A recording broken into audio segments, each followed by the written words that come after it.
So I'd like to say, as the sole representative from the United States, that I'm particularly excited by the prospect of the CSR Impact Clearinghouse that I've heard mentioned, because having done, months and months of research on corporate social responsibility around the globe, the European Union is quite alone in the world in terms of the breadth of research you've done and the breadth of research, particularly on trying to measure the corporate impact. And just the fact that you're contemplating a central repository for research, for information sharing, is so critical. And so I hope, what I'm hoping might come out of this is to disseminate that as far as possible, even beyond the European Union, because there are a lot of people trying to do this type of research, and it's very difficult to find kind of, central, consolidated research findings, very comprehensive, credible research. So this has an enormous amount of value going forward. So I hope you can push the message and publicize it. Anyone else like to offer thoughts or statements of reflection? Yeah. This is something that Emma and I discussed. Is we were stunned by the SME findings. We really like that, and we'd love to, jumping a bit to the next questions, is if we could find out more what they do and how we could, maybe through case studies extract that and display that. I think that would be fantastic. It would be really, really helpful. Personally, I got a lot out of the policy, like the difficulty to define policy and how to implement that. I found this fascinating too, because as business school or corporates, we're not really that familiar with how to do that, but we have to deal with that. So we think that's really, in terms of dissemination, if this could go to more NGOs and to unions, we'd love to see unions also being part of this discussion. Would be nice. Okay. Thank you very much, Vincent. Yes.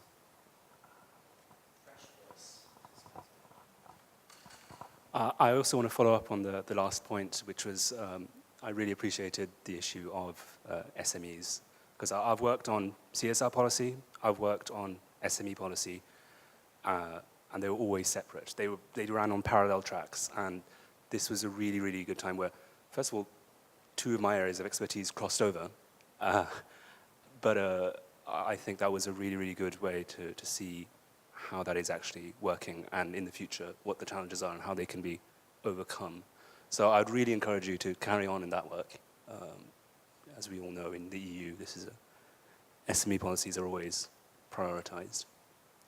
In terms of priorities for the next phase, including the SME stage, I think the first slide we saw yesterday mentioned CSR skepticism or CSR fatigue. And I missed the final session yesterday, so maybe it was discussed. But that would be something I'd be interested in finding out how to tackle that head on in the future. And obviously there's no easy response on how to tackle skepticism of CSR. But in the future, that would be an interesting but really challenging thing to look into. Thanks. Thank you very much. Anybody else? Yes, sir.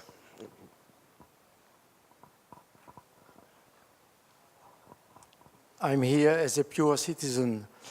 I think that it is difficult to ask a firm to make the assessment of various details which doesn't seem to be in the core business. For example, an industry doesn't want to study the bookkeeping, but bookkeeping is still evident to see the profit of the firm after the end of the year. Since more than 30 years, it is difficult to have a part in the annual report showing what is the environmental part of the activity of and the impact of every firm. And one figure which is very important is the passive, the environmental passive of it. That means the amount which will have to be paid to make everything clear, to clean the site of the firm when it has finished or collapsed. Here it's the same. All the information you get in the CSR is finally a way to build the passive, the social passive of the society, of the firm. And if you try to get that figure, it will show that a firm is not only having the positive part, the product and the profit of it, but also what it will cost to the firm when it finishes the environmental passive, the social passive.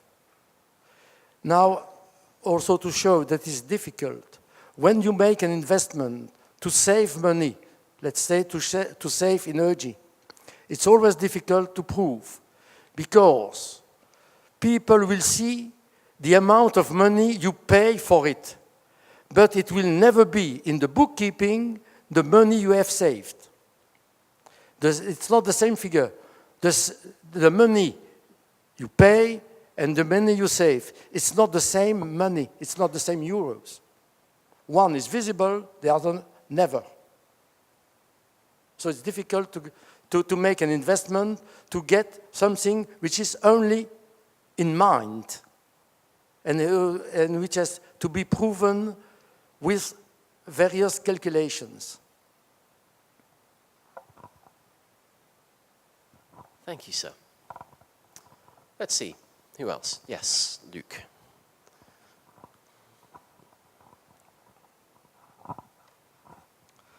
Thank you. Just a couple of comments. One of the things that struck me during the research is it's bizarre that there's not much more impact that we measure because it doesn't stick well with my intuitions when I talk to these companies, or when you go to these companies, you see things change. And it's a bit bizarre that we don't find more. And I always wonder what it has to do with. So what to do next? One of the things that I think is changing is organizations. Because of these things coming inside companies, there's organizational change, and that might have long-term impact, which we can't measure at this moment. The other thing was already mentioned by Notre Dame. In a sense, we measure basically, we measure more the compliance part than we measure the opportunity part. And so the best companies really go for it as a kind of opportunity and as a way to make business. And it is almost impossible that that cannot have an impact. Of course it has impact. Of course it has impact. So I think there is a challenge here how we can pick that up and how we can measure it better. In a sense, we find it already in the SMEs where we definitely have a big data set, but where we have SMEs who are really good at this kind of stuff and where we see the difference taking place. Who to inform? Well, I think it's unfortunate that we don't have more people here. I would love to do it at a national level. There were some suggestions during the break at this. But why not try to inform? In every country there are people in administration who are responsible for CSR. Well, I would definitely try to contact these people. The NGOs, I talk to Oxfam tomorrow. The NGOs have a very double attitude. At the one hand, they are very skeptical. At the other hand, the evolution is that they are more and more involved with companies doing it. They remain skeptical, but they are more and more involved, so they are interested. They want to know. That would be my suggestion. Thank you, Luc. David, I'm going to come to you in a minute. I'm also going to just actually thrust the microphone at some of our younger friends here who deserve thanks for reducing the average age of our audience quite considerably. And you've also been very vocal participants over the last day and a half. So I'm going to ask you what you've taken away from this. Hi. Well, one of the most important insights that I've taken away was actually the challenges that companies face to measure their impact. And that's very important because we're a company that actually tries to help those companies measure their social impact. And a lot of problems occur with the methodology that they adopt. They don't even seem to know which methodology to adopt. So I think that should be an important focus in the future, to really communicate that and to bring people together and find a standard. So thank you very much. Anything that you'd like to add? No? Okay. All right, David, over to you. Yes, well, I'm now with ABIS, but until very recently I was in the corporate world, and I've spent most of my career in the corporate world. And I had an interesting reaction to the last couple of days, because initially my reaction was, yeah, that's right. Yeah, that's not a surprise. And I thought about it and eventually decided, actually, I should congratulate the research team for having got the right answer and understood the gap between what CSR is trying to achieve and what the corporate world needs. And I think in terms of what should happen next is addressing that gap. For example, the gap in timing. When we talk about CSR benefits, we're talking about effects on education over the next 10 years. We're talking this sort of thing. My corporate colleagues are interested in 2014. And it's very difficult to try and get them to understand or even consider assessing the benefit in 2020. So I would suggest the next stage should look at trying to close that gap. Okay, any further comments or thoughts or reflections? Actually, Dominic, I'm going to target you. As our spiritual leader, political leader, what have you taken away from what you've seen and heard so far? And it's not going to ask you to make any commitments. No, I'm not going to make any commitments, and I'm certainly not your leader in any way. But what I have taken away, I think, quite a lot. But one thing that I would like to underline, and that was a very strong message from yesterday, that the whole exercise of thinking about impacts is simply very, very complex and difficult. And I think that this is the primary thing that I remember from yesterday. So it is a great challenge to address it, which doesn't mean that it shouldn't be addressed. Great, thank you very much. Anything more? Well, in that case, Regina, the final song before everybody goes home. I should just say, on behalf of the consortium, you deserve an enormous round of applause and a great deal of thanks for steering what's been a very complicated and complex project in itself, not just intellectually, but also coordinating a group of 17 partners all over the continent. It has been a labor of love in some regards, but we owe you a huge debt of thanks. And I think that we've achieved something which will have some lasting resonance, which will inform, I think, some important conversations and engagements at the policy level, the industry level, and the civil society level, certainly in the next couple of years, and I hope beyond. So my thanks personally, and also on behalf of the consortium, and the final words belong to you.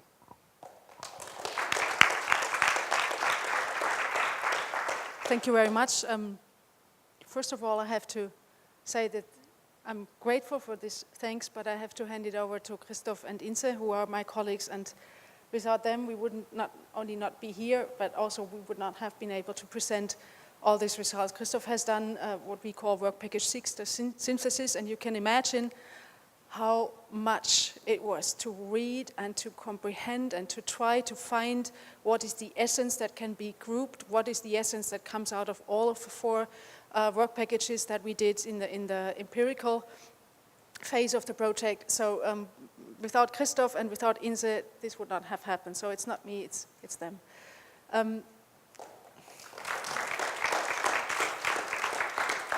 Also, I think that was the most dedicated consortium I have been ever part of.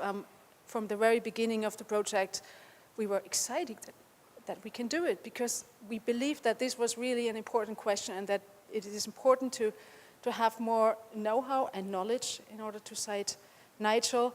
And even though these last months were really exhausting and stressful to all of us, we were not quite on time for all the deliverables at the official end of the project, but Dominic has already indicated that he's not going to kill us for that. So I really think that part of this was because it was the personal dedication and fun we had together in doing this. It was difficult, but it is also rewarding, and I hope that it's not going to be the last time talking to you and talking to people presenting the impact results. I also urge everyone to promote that if you are interested in getting to know more about the results, please invite us or invite parts of the consortium so that we can present it. I would like to thank most of all to Dominic. Dominic was, I think, the one, I mean, he's not going to explain too thoroughly, I guess, who has made sure that this project was funded, that it was put in the work program and that somebody could apply for it and that we won. And he has been the most wonderful project scientific officer. I hope that is the right term. He has given insight. He has had a lot of practical advice. He was, I mean, a lot of times people say, well, doing EU projects, funded projects, it's a nightmare because all of this bureaucracy and all of these stupid reporting and all this. And Dominic is one of the people in the Commission who makes you feel, yes, it's all there and it's necessary, but don't worry, we can do it. And he's very helpful and he has been just perfect. Thanks a lot for that. Thank you. Maybe one other, I don't know, Dominic has mentioned it, at least part of the impact project we can take to a further step looking at global issues and impacts. So we're not going to stop with this research, and I think that it's worthwhile to go. Simon has said, well, 3.5 years come to an end. In some way, it even feels like a beginning. I mean, we come to the end with the impact, but we feel that there is a lot more to do, to research, to think, to communicate, to disseminate. I think Richard Howard said something which I also find important. Don't always do more research, but just try to implement it, do something, try it out, learn from that. And I hope that we and all the actors can also adhere to that, to use the methodologies and the ideas that have been developed and to further enhance them in the future. One last word, we have talked a lot about innovation today, which I find was really important. I would also think that we have to talk about transformation. If we take it seriously what comes out of the impact project, and if we also acknowledge the realities in politics, for companies, also for NGOs in our societies, we are all aware that change is something that is difficult, it's complex, people are afraid sometimes because we don't know exactly what comes out of it. And innovation is important, but also transformation. We have to acknowledge that we have to change, or that things need to change, and that this cannot be done in a way that we don't take the actors with us for that. So I think research, but also taking each other by the hand and say, okay, let's take step by step what can be the next steps in order to achieve this. So I do hope that innovation, transformation will happen coming out of this project. And it's a very interdisciplinary and very multi-actor task at hand in the next years, only for this very little small part of corporate impact assessment, which is only part of the whole agenda. So there is much to do. In a way, it's a beginning. Let's talk about and let's think about and let's measure and assess and manage corporate impacts. Thank you very much for participating. We take home a lot of insight. It's good that we are not all done with our deliverables, because that gives us the opportunity to really include what we have heard from you. So it's a good way to make sure that the report still needs some polishing, so we can include that. We learned where we have to communicate maybe a bit more clearer, or make sure that the message is put in the right way. Thanks a lot. I hope that you enjoyed the 2 days. It was tough thinking, a lot of difficult topics. Hope to see you again, and good luck.